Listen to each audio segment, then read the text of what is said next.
దేశవ్యాప్తంగా సంచలనం రేపినటువంటి Delhi liquor scam విషయంలో సిబిఐ నమోదు చేసినటువంటి ఏదైతే కేసులు ఉన్నాయో ఈ కేసుల్లో ఎటువంటి ఆధారాలు లేవు.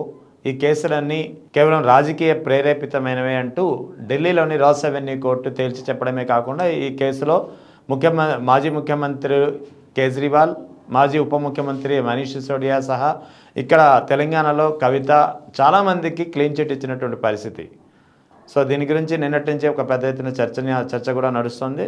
సో ఈ క్రమంలోనే వైఎస్ జగన్పై నాడు ఆపాదించినటువంటి నమోదు చేసినటువంటి కేసుల ప్రస్తావన ఇప్పుడు ప్రధానంగా వస్తుంది. సో ఈ రెండింటికి లింక్ ఏంటి, వైఎస్ జగన్ కేసుల సంగతి ఎలా ఉండనుంది ఈ పరిణామం నేపథ్యంలో అనేది తెలుసుకునేందుకు మనతో సీనియర్ విశ్లేషకులు పురుషోత్తం రెడ్డి గారు ఉన్నారు. సార్ నమస్తే. నమస్తే రెహమాన్ గారు. సార్ దీన్ని ఎలా చూడాలి? సిబిఐ నిన్న క్లీన్ చిట్ ఇచ్చింది. మాజీ ముఖ్యమంత్రి ఆప్ అధినేత కేజ్రీవాల్, మనీష్ సిసోడియా, ఇటు తెలంగాణలో కవిత, ఇలా చాలామందికి ఏపీలో ఎవరైతే ఈ కేసులో ఇన్వాల్వ్ అయినట్టు గతంలో వీళ్ళు జైలు పాలయ్యారో వీళ్ళందరికీ క్లీన్ చిట్ ఇచ్చినటువంటి పరిస్థితి. దీన్ని ఎలా చూడాలి? వైఎస్ జగన్ కేసులతో దీన్ని మనం ఎలా పరిగణించే అంశం ఉంది? రెహమాన్ గారు, బేసిక్గా ఏదైతే సిబిఐ కోర్టు ఢిల్లీ మద్యం కేసుకు సంబంధించినటువంటి కేసు కొట్టేయడం ఇప్పుడు పెద్ద చర్చనీయాంశం అయింది. మీరు ప్రస్తావించినట్టు రెండు రకాల, ఒకటి ఆ కేసు అక్కడెందుకు అలా జరిగింది, ఒకటి దాని ఇంపాక్ట్ మద్యం కేసు కాబట్టి ఆంధ్రప్రదేశ్లో కూడా మద్యం కేసు నడుస్తుంది కాబట్టి పైపెచ్చు ఆంధ్రప్రదేశ్లో ఉన్న తెలుగుదేశం కూటమి నాయకులు ఢిల్లీ మద్యం కేసు కన్నా అనేక రెట్లు పెద్ద కేసు ఇది, ఇంకా ఎక్కువ రోజులు ఆ రోజు 60 కేసులు అరెస్ట్ చేసిన అంతకన్నా ఎక్కువ అవుతుంది ఇది అని మాట్లాడడం, అది కొట్టేయడంతో ఆంధ్రప్రదేశ్లో మద్యం కేసు కూడా ఏమవుతుంది అని చర్చ నడుస్తుంది. నేను ఆ కేసుని దాదాపు 500-600 పేజీలు ఉన్నాయి తీర్పు.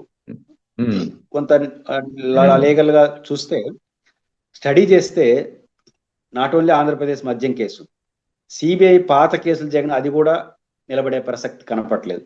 ఈ కేసు తీర్పును స్టడీ చేస్తే అంటే జగన్ పై నమోదు చేసినటువంటి అక్రమ ఆదాయం కేసు వాడికి సంబంధించి పాత కేసు 16 నెలలు జైల్లో ఉన్నారు, ఆ కేసు కూడా కీలకమైంది. అంటే ఇక్కడ రెండు అంశాలు, ఒకటి కేసులో అరవింద్ కేసులో అరెస్ట్ చేయడం పెద్ద అనూహ్యం, ఎందుకంటే అవినీతి వ్యతిరేక పోరాటానికి రూపం ఆయన పైన అవినీతి కేసు అనేది సమాజం ఆశ్చర్యపోయింది, కొంత నమ్మింది కూడా. ఈనాడు మారిపోయినాడా పవర్కి వచ్చని, అది ఒక రకంగా రాజకీయంగా ఆయన నష్టం వచ్చింది. కానీ ఈరోజు తీర్పు రావడం ద్వారా ఆయన నీతికి నిజాయితీకి కేర్ ఆఫ్ అడ్రస్, రాజకీయ దురుద్దేశాలని ప్రజలు అర్థం చేసుకున్నారు. ఖచ్చితంగా అది రాబోయే కాలంలో అరవింద్ కేజ్రీవాల్కి పొలిటికల్ గా మూవ్ అవడానికి, బీజేపీ కొంత డిసడ్వాంటేజ్ రావడానికి కూడా ఢిల్లీ తదితర ప్రాంతాల్లో ఉంటుంది. మొదటి అంశం. కూడా ఉంది, కట్టర్ ఇమాందార్ పార్టీ అని. రెండో అంశం, మీరు ప్రస్తావించినప్పుడు కూడా తగిన ఆధారాలు చూపట్లేదు కాబట్టి కొట్టేయారు కాదు. ఈ కేసుని అంతకే పరిమితం చూసినామంటే పాక్షిక దృక్పథం అవుతుంది. అంటే ఆధారాలు చూపలేకపోయారు, దొరకలేదు కాబట్టి కొట్టే, ఆధారాలు దొరక కొట్టేయడం మాత్రమే ఈ కేసులో లేదు. కొన్ని కీలకమైన 2 కామెంట్లు చేసింది. దాంట్లో ఒకటి, ప్రజా విధానాన్ని రూపొందించడం, సవరించడం లేదా ప్రత్యామ్నాయం చేయడం అనేది ఎన్నికైన శాసనసభ మరియు కార్యనిర్వహణ శాఖ యొక్క రాజ్యాంగపరమైన ప్రత్యేక అధికారాల పరిధిలోకి వస్తుంది అంటారు. అంటే పాలసీ డెసిషన్ ని విచారించే హక్కు విచారణ సంస్థలకు లేదు అంటుంది. ఇది చాలా కీలకమైనది. పాలసీ డెసిషన్స్ ని విచారించాల్సింది, తబ్బట్టి హక్కు కాదు. అది ప్రజలు ఎన్నుకున్న శాసనసభ, పార్లమెంట్ మాత్రమే చేయాలి. ఆ విధానం కరెక్టా కాదని తప్ప మార్చడం, దాన్ని కొనసాగించడం, కొత్తది తేవడం అనేది ప్రజలు ఎన్నుకున్న ప్రభుత్వానికి ఉన్న విశేష అధికారం. దాన్ని తప్పుబట్టే అధికారం కానీ, దానిపైన విచారించే అధికారం కానీ విచారణ సంస్థలకు లేదు. ఇది ఫస్ట్ తీర్పు. రెండోది, ఏ విసులుబాటు ఇచ్చారు, క్రిమినాలిటీస్ ఏదన్నా ఉంటే వాటిపైన విచారణ జరుపుకోవచ్చు, యాక్షన్ తీసుకోవచ్చు చెప్తూ అత్యంత కీలకమైంది, సిబిఐ విచారణ పూర్తి కాకముందుగానే ఈడీ ఎందుకు ఎంటర్ అవుతుంది, ఇదొక కీలకమైన మాట. ఈ రెండుటిని యాజ్ టీజ్ గా ఆంధ్రప్రదేశ్ కి తీసుకుంటే, జగన్మోహన్ గారి కేసులు తీసుకుంటే, జగన్మోహన్ రెడ్డి గారి కేసులు ఏవి నిలబడవు అని అనిపిస్తుంది. ఫస్ట్ పాత కేసు చూద్దాం, 16 నెలలు జైలుకి. ఎట్లా అంటే ఏంటి ఆ కేసు అంటే, ఒక ముక్కలో చెప్పాలంటే ఏంటి ఆ కేసు జగన్మోహన్ రెడ్డి గారి మీద పెట్టింది, తండ్రి రాజశేఖర్ రెడ్డి గారు కొన్ని కంపెనీలకు ఫేవర్ చేస్తూ నిర్ణయాలు తీసుకున్నారు. కిట్ ప్రోకో ప్రకారం ఆయన అదే. కుమారుడు కంపెనీలో పెట్టుబడులు పెట్టారు. ఇంతే కదా. ఎస్ ఈ ఎగ్జాక్ట్లీ కేసు యొక్క ఆరోపణ ఇది. ఇప్పుడు ఢిల్లీ కోర్టు తీర్పుని యాజ్ ఇట్ ఈస్ గా తీసుకోండి. పాలసీ డెసిషన్ గురించి విచారించే అర్హత లేదు, ఇదే హక్కు లేదంటుంది. ఇక్కడ రాజశేఖర రెడ్డి గారు కొన్ని ప్రైవేట్ కంపెనీలకు ఫేవర్ అంతా వాళ్ళంటారు, ప్రోత్సాహం అనేది ప్రభుత్వం అంటుంది. కానీ ప్రభుత్వం యొక్క ఆస్తులు కానీ, ప్రభుత్వం యొక్క భూములు కానీ ప్రోత్సహించే పాలసీని తీసుకోవడం ప్రభుత్వ విధానం. అవును, దానిపైన ప్రభుత్వం తీసుకున్న పాలసీలో విచారించడానికి భాగంగానే అదంతా జరిగింది.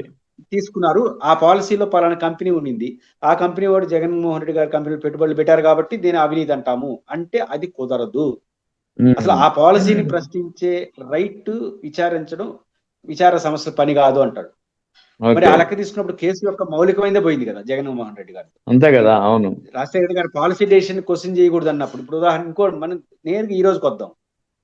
99 పైసలకి నేను 50 ఎకరాలను ఇచ్చేస్తాను ఆంధ్రప్రదేశ్ ప్రభుత్వం, 99 పైసలకి. మరి దీన్ని ఏమంటారు? పాలసీ ఇది నా పాలసీ అంటున్నాడు లోకేష్ గారు. దీన్ని కూడా ఎవరు క్వశ్చన్ చేయలేదు. పాలసీ డెసిషన్ ని క్వశ్చన్ చేయడం అనేది కుదరదు. కాబట్టి పాలసీ డెసిషన్ ని విచారించడానికి వీల్లేదు అన్నప్పుడు జగన్మోహన్ రెడ్డి గారి పైన కేసే పాలసీ డెసిషన్, వాళ్ళ తండ్రి పాలసీ డెసిషన్ ఆపాదిస్తున్నారు. సో ఆ కేసు మొదటికే పోయే అవకాశం ఉంది. రెండోది, సిబిఐ విచారణ పూర్తి కాకుండా ఈడీ ఎంటర్ అవుతుందంట. ఇప్పుడు జగన్ గారి కేసులో ఈడీ రెండు కలిపి ఒకేసారి చేస్తున్నాయి. ఆ రకంగా ఈడీ ఎంటర్ కాకూడదు అనుకుంటే కేసు మొత్తానికి పోయింది. కాబట్టి పాత సిబిఐ కేసులు ఢిల్లీ కోర్టు యొక్క తీర్పు గాని చూస్తే యాజ్ ఇస్తే సిబిఐ పాత కేసులు జగన్ గారిది నిలబడవు. రెండు, సరాసరి ఇప్పుడు రండి, ఏది ప్రెసిడెంట్ మద్యం కేసు మొత్తాన్ని చదవలేదు కానీ దాంట్లో అలిగేషన్స్ లో ఒక పాయింట్ వాడారు. ఏమంటారు, కిక్ బ్యాక్స్ కొంత సెలెక్టెడ్ పీపుల్ ప్రయోజనాల కోసం మద్యం పాలసీని రూపొందించారు ఆనాటి ప్రభుత్వాన్ని అర్థం వచ్చేట్టుగా రాశారు. అంటే ఇక్కడ ఏమంటున్నారు, పాలసీని క్వశ్చన్ చేస్తున్నారు. మీరు పాలసీయే కరప్షన్ కారణం అంటున్నారు. ఇది కానీ ఇప్పుడు ఢిల్లీ కోర్టు ఏమంటుంది, పాలసీని నువ్వు విచారించద్దు అంటుంది. దాంట్లో ఉన్నటువంటి ఏమంటారు క్రిమినాలిటీస్ ని విచారించుకోండి. పాలసీని ఇప్పుడు పాలసీని తప్పుపడతాం సిట్టు, ఆ పాలసీయే కిక్ బ్యాక్స్ ఇది ఇవన్నీ చెప్తుంది. అంటే పాలసీని క్వశ్చన్ చేస్తా ఉంది. నీ ప్రభుత్వం తీసుకున్న పాలసీ వల్ల నష్టపోయింది రాష్ట్ర ప్రభుత్వం ఉంటుంది. ఆ పాలసీ మ్యాటర్ పైన పోయే అధికారం సిబిఐకి లేదు కదా, సిట్కి లేదు కదా, ఢిల్లీ కోర్టు ఇచ్చిన తీర్పు ప్రకారం. కానీ ఆ రకంగా చూసుకున్నప్పుడు ఈ మద్యం కేసు మౌలికంగానే దెబ్బతింటుంది. అట్లే టీటీడీ కేసు కూడా అవుతుంది. టీటీడీలో కూడా సిట్ ఏం చెప్పిందంటే, మీరు ఈ టెండర్ పాలసీలో సరళతరం చేయడం వల్ల చాలా కంపెనీలు పార్టిసిపేట్ చేసి తక్కువ రేటు కోట్ చేసుకొని ఒక రకంగా నెయ్యి కల్తీకి ఆ పాలసీ ఏదైతే టెండర్ పాలసీలో రిలాక్సేషన్ కారణం అన్నట్టు అలిగేషన్ చేస్తా ఉంది. నేను వాళ్ళ విచారణ తప్పట్ను, బట్ సుప్రీంకోర్టు ఇది ఢిల్లీ కోర్టు ఇచ్చిన తీర్పు ప్రకారం పాలసీని ప్రశ్నించకూడదా, ఎలాంటి పాలసీ తీసుకుంటామని వాళ్ళ ఇష్టం. దీంట్లో పాలసీ తీసుకున్న వాళ్ళు ఏమైనా ఆ కంపెనీకి కిట్ ప్రో ప్రకారం డబ్బులు సప్లై చేసుకుంటే అది వేరు సమస్య. కాబట్టి ఇక్కడ సుప్రీంకోర్టు ఢిల్లీ కోర్టు ఇచ్చిన తీర్పు యథాతథంగా చూసినప్పుడు పాత కేసులు జగన్ గారు నిలబడవు. ప్రజెంట్ మద్యం కేసు ఎందుకని ఈ రెండు కేసు జగన్మోహన్ రెడ్డి గారు చుట్టూ ఉన్న ప్రతి కేసు పాలసీని ప్రశ్నిస్తా ఉంది, ఆ పాలసీని లింక్ పెట్టి విచారిస్తా ఉంది. పాలసీలని ప్రజలు ఎన్నుకున్న శాసనసభ, ప్రజలు ఎన్నుకున్న పార్లమెంట్ తప్ప ఇంకెవరికి అధికారం లేదు అని కోర్టు చెప్తోంది. సో ఈ పాయింట్ ఆఫ్ వ్యూ చూసినప్పుడు జగన్మోహన్ రెడ్డి గారి పైన కేసుల పైన దీని పెద్ద ప్రభావం పడుతుంది. చూద్దాం, ఢిల్లీకి మళ్ళీ ఏమైనా హైకోర్టు పోతారా, కేంద్ర సిబిఐ సుప్రీంకోర్టుకి వెళ్తుందా, వాళ్ళు ఏం చెప్తారు అనేది చూడాల్సి ఉంది. ఏదైనప్పుడు కూడా ఢిల్లీ కోర్టు యొక్క తీర్పు ఆంధ్రప్రదేశ్ లో ఉన్న ఇంతకాలం అలిగేషన్ చేయబడిన జగన్మోహన్ రెడ్డి గారికి పెద్ద రిలీఫ్ అయితే వస్తుందని చెప్పొచ్చు.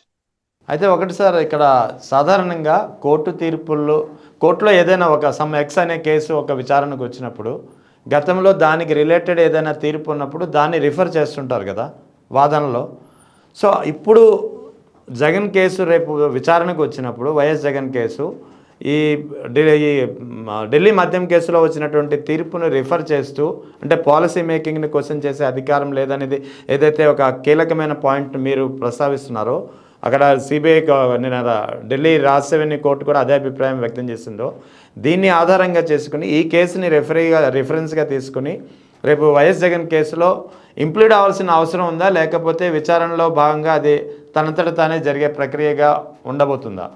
రూల్ ఏంటంటే ఒక రాష్ట్ర హైకోర్టు ఇచ్చిన తీర్పు ఆ రాష్ట్ర పరిధికే వర్తిస్తుంది.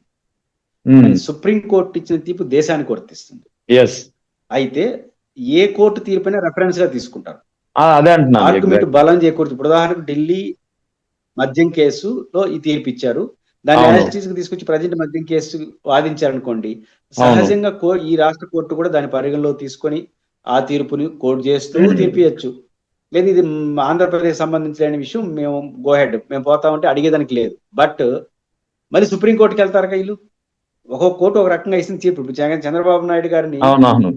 గవర్నర్ అనుమతి తీసుకోకుండా అరెస్ట్ కి సంబంధించి ఇప్పుడు ఢిల్లీ కోర్టులో ఇంకా పెండింగ్ ఉంది, 2 ఏళ్ళు అయిపోయింది. అవును, సెక్షన్ దాని మీద 17. తీర్పు ఇలా కర్ణాటక కోర్టు ఒక తీర్పు ఇచ్చున్నది, కేరళ ఒక తీర్పు, ఆంధ్రప్రదేశ్ రకరకాల తీర్పులు ఇచ్చున్నాయి. సో అలాగని కొట్టిపారేయలేదు సుప్రీంకోర్టు కూడా, తప్పు పట్టాలి. ఇప్పుడు ఢిల్లీ కోర్టు మాకు సంబంధం, ఇప్పుడు ఆంధ్రప్రదేశ్ లో మీరు రెహమాన్ గారు పెట్టారనుకోండి, ఈ ఆంధ్రప్రదేశ్ కోర్టు చెప్పొచ్చు మాకు ఆ కోర్టు తీర్పుతో మేము పరిగణలో తీసుకోమని. బట్ సుప్రీంకోర్టు వాళ్ళు ఏదో తీర్పిచ్చారు మాకు సంబంధం లేదు అందు, తప్పట్టాలి. అవసరం అయితే ఆ కోర్టు ఇచ్చిన తప్పు అని చెప్పాలి. కాబట్టి రేపు సుప్రీంకోర్టు ఖచ్చితంగా ఈరోజు సిబిఐ కోర్టు ఢిల్లీ ఇచ్చిన తీర్పు ఖచ్చితంగా ఆంధ్రప్రదేశ్ లో వైఎస్ఆర్ కాంగ్రెస్ పార్టీ నమోదైన అనేక కేసుల విషయంలో వాళ్ళు ఇంప్లీడ్ అవుతారు. బట్ అది ఒక రాష్ట్రంలో ఉన్నటువంటి ఒక సిబిఐ కోర్టు కాబట్టి అది మ్యాండేటరీ అయితే కాదు, ఆర్గ్యుమెంట్ కి పనికి వస్తుంది. బట్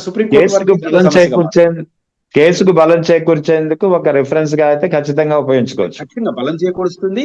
కోర్టులు కూడా కొంత కన్విన్స్ కావాలి కదా, మాకేం సంబంధం పక్క కోర్టు కాబట్టి ఖచ్చితంగా జగన్మోహన్ రెడ్డి గారి వాదనలో తేడా వస్తుంది, జగన్మోహన్ రెడ్డి గారి కేసుల్లో కూడా తేడా వస్తుంది. Right sir, thank you.